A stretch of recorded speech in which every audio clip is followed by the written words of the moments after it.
Alright, in this data, in this unit, I'm going to show you how to use logarithmic transformations on the TI-84 calculator.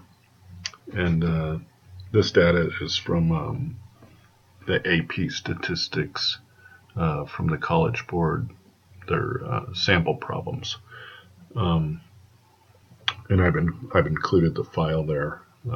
This is the size of alligators. So basically I put the length.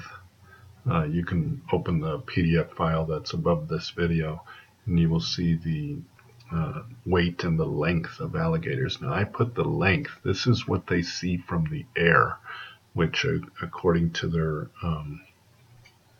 paragraph here, it's easy to measure their length accurately from the air. So they're flying over the central Everglades, and but it's not as easy to determine the weight of an alligator. You might have skinny alligators or very well fed alligators. For instance, this one is 640 pounds. Here it's 147 inches long, 640 pounds. This one's 128 inches long, but only 366 pounds. I say only. I mean, I wouldn't want to encounter either one of them. But let's see what this data looks like normally if we were to just plot this data. So I'm going to set the window, and looks like I can go from probably the highest length is 147 inches, so I'll just go from 0 to 150 on the x-axis, and then on the y-axis for the weight, I'm going to make the weight the dependent variable, and we'll go from 0 to 650, let's say, for the weight. Okay, and let's see what this, 650, missed the 5. Okay, so let's see what this data looks like when we plot it. Now, I've got it out L1 and L2, list number 1 and 2, so I'm going to change that. It's a scatter plot, and I'll make that L2. So my X list, this is going to be the length, and the Y list is the weight of these alligators. And I think I have that set up so I can plot it. Now you see this isn't really linear. Starts out kind of that way, and it seems like it almost has an exponential component to it. You know, they start getting fatter, I guess, as they get bigger. So that's ominous. But at any rate, let's see if we can do a best fit line. If I did a best fit line, and come over here and calculate it, and we'll do a linear regression on L1 and L2, and enter. Okay, so that's what it shows as my linear regression. This number really means nothing, but you can see the correlation 0.91, and the coefficient of determination is 0.84, just about. If we wanted to plot that line, I can put those values in here. I'm going to do it a different way. Just grab my regression equation and put it in there and graph it, and you see there's that line.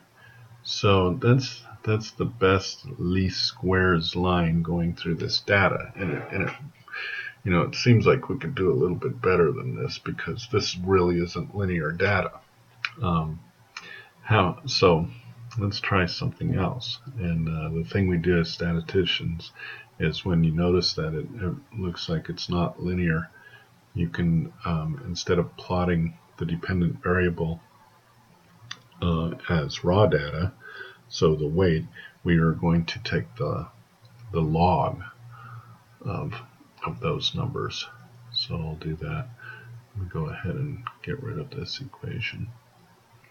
Okay, so we come back in here to our list of numbers, and over here in L3, okay, so I've got the length here in L1, and I've got the weight in L2.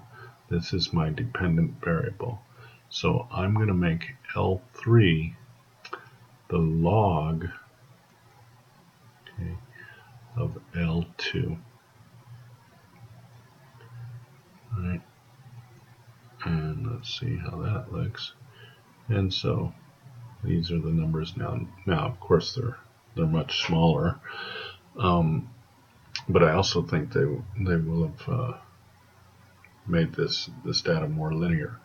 So if let me go in and adjust the window, and let's go ahead and just make this 0 to 10 now. Instead of the actual weight, we're going to plot the log of the weights. Okay, and I'll go in here to second stat plot, and instead of plotting L2, which was, you know, the raw data, the weight of these alligators, I'm going to change that to L3, and that's going to be the log of those weights. Okay, and I fixed the window. And you can see that really straightened it out, huh? That straightened it right out. So we've got pretty much a straight line. Now if I want to do the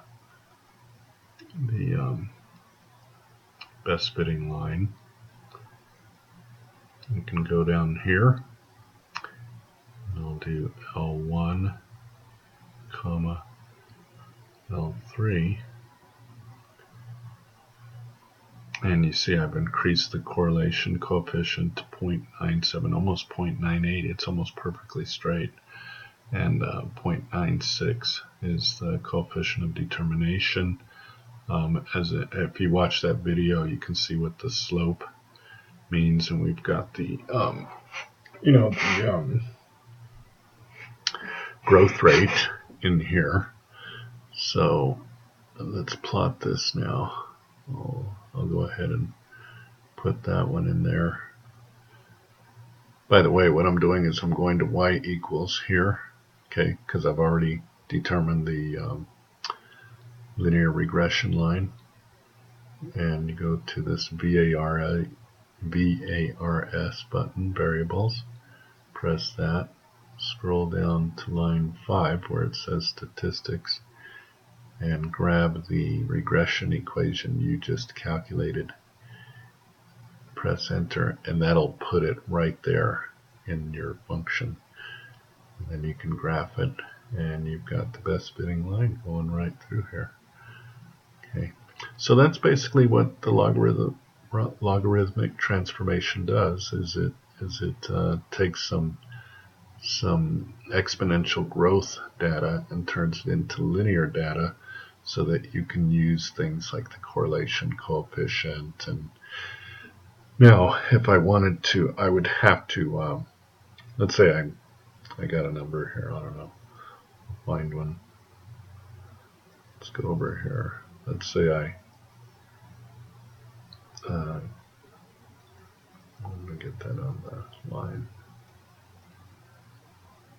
Let's say I found an alligator that was, we flew over him in a helicopter, and he was 102 inches long, and we want to know if we can approximate his weight. Now this tells me 2.15, so if I wanted to find out his weight, I would have to take 10, whoops, I don't want to do it on this screen, 10 raised to the 2.15. So he would be approximately 141 pounds. Okay. So that would be my best estimate for an alligator that was 102 inches. And let's see, let's do another one. Let's grab one out here somewhere. let's say I found, I don't know where that, try the trace button again.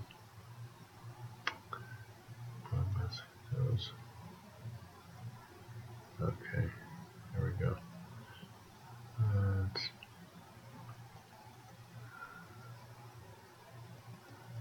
Let's say I found one right about here. So 133 inches. Okay, so we spotted an alligator, estimated his size to be 133 inches long, and you know, since this is the log of the weight, we have to do the inverse function, which is 10 raised to the 2.624 or something like that. So go back to the main screen, take 10 raised to the 0.624, and so this guy is pretty big, maybe 420, 421 pounds, okay, for 132-inch alligator. So there you have it. That's those are logarithmic transformations, and that's how you go back and forth between them.